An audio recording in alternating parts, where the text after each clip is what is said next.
Hello, Eagles. You're listening to the Eagles Chat Podcast, episode number 5. Today's episode is very exciting. Leaders have wheels, not wishful thinking. The greater the degree of wishful thinking, the greater the degree of mediocrity. What an amazing statement to begin with, and that is what we'll be talking about on today's episode. Buckle up, get your pen and notebook ready because there's a lot of content that we're going to learn today. I hope that you'll tell a friend about this. Let's do this. You are listening to the Eagles Chat Podcast, where we strongly believe that everyone can lead. Leadership enthusiast and trainer Jocelyn Sigwa will help you to redefine what authentic leadership looks like. And it is time to hear from the experts and listen from honest conversations. If you want to lead with your authentic ability and to deliver results, just to be your best as a leader, you are on the right place. Here is your host, educator, and fitness junkie, Jocelyn Sigwa. Please allow me to go a little bit personal on this episode today. I want us to really think of our lives and reflect on our lives sincerely when I'm speaking about these words. I want to speak about something that I've experienced and something that is really real and it's something that happens in our daily lives, okay? Tell me about it. How many times you've wished something was different or something was better? How many times do you tell yourself, I wish I had more money? I wish I had a better wife. I wish I wasn't working here. I'm sick and tired of my children. I wish I wasn't a father. I wish I had a better team. I wish I earned more. The list goes on and on and on. Am I right? Is this also something you can resonate with? The thing about wishful thinking is that it is real and it happens every day. And the intensity of wishful thinking keeps growing because the intensity and the desire to set goals in our lives keeps declining.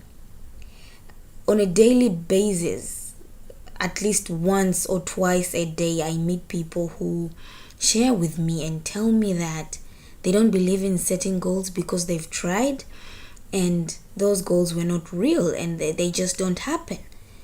And so instead of setting goals, they just end up wishing, well, I'm just gonna stumble my way through and I think and I wish that someday I'll get a car. Someday I'll just have a better job. Someday I'll just magically get into my home or just marry that girl. And this is a problem. And this is especially a problem when we are working and dealing with leaders in every sphere of influence. When your thinking is only based on wishes, it is dangerous because your performance becomes very average. And average is mediocrity. So one thing I want us to understand is that we tend to nurture and embrace wishful thinking because of fear. We fear that we may fail or that this thing cannot happen, it cannot be achieved. And that is a problem because in most cases, we overestimate the power that fear holds, and then we underestimate our ability to tackle the problems or to tackle whatever it is that we're scared of.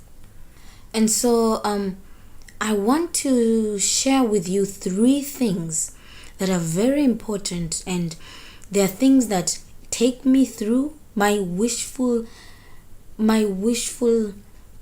imaginary land to actually start creating things and to start getting out of this wishful pit that I sometimes drown myself into.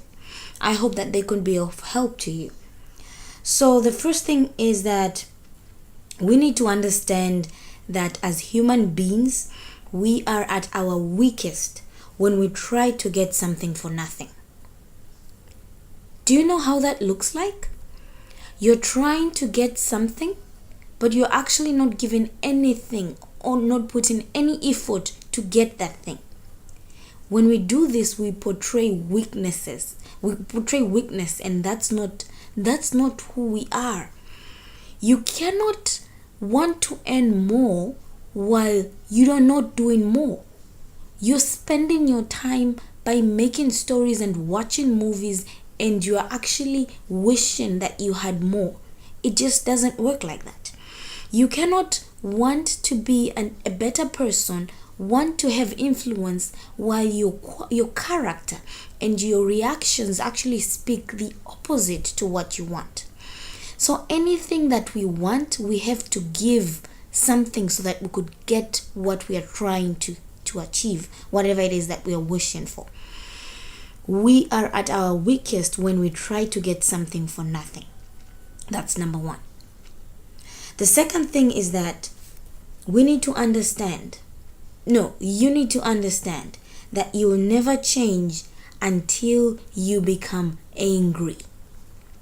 Did you hear that?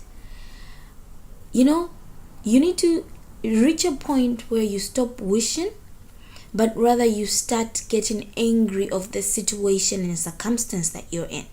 You start saying that, no, this is not my life. I'm not gonna settle for this. You need to be mad.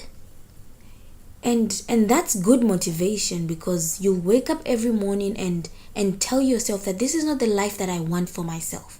No, this is not the life that I want for my kids and my wife and my family. You know what I'm saying? You know what I mean? Yeah.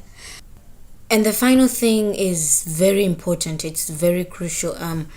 You need to understand that there are laws and principles that protect your goals, and you need to live by these laws, and otherwise you just always go back to the cycle of wishful thinking, and you'll never understand why.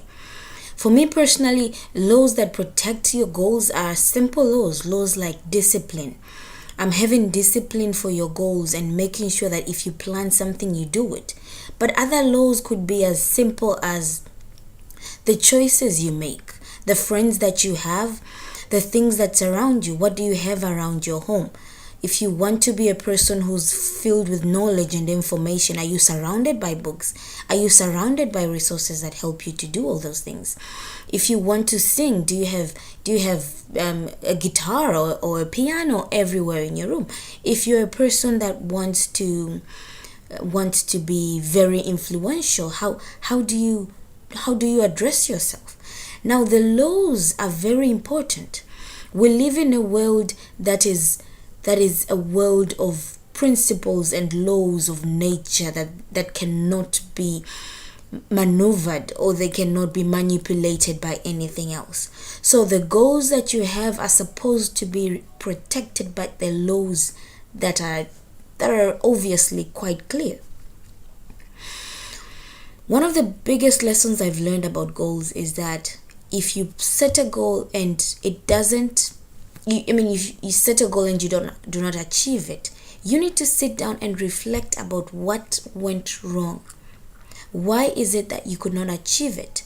What could you have done better? What was your mistake from that point? How are you going to get rid of that mistake as you're setting this goal again? I hope I'm making a lot of sense, and I hope this can help someone today. Thank you very much. You've made it to the end of the episode. I hope that you were able to learn a number of things. I'm excited because I know that you're going to get rid of those wishes and start doing them and start seeing them happening in your life. Thank you again for tuning in. I'd like again to take this opportunity to thank all the Eagles for following up and for being part of this community. Please get engaged. I would like to hear from you. What could we do better? What can we improve? What content would you like to hear? Get engaged with our social media pages. We have the handle Ego Lead. I hope to see you again next time. Thank you very much.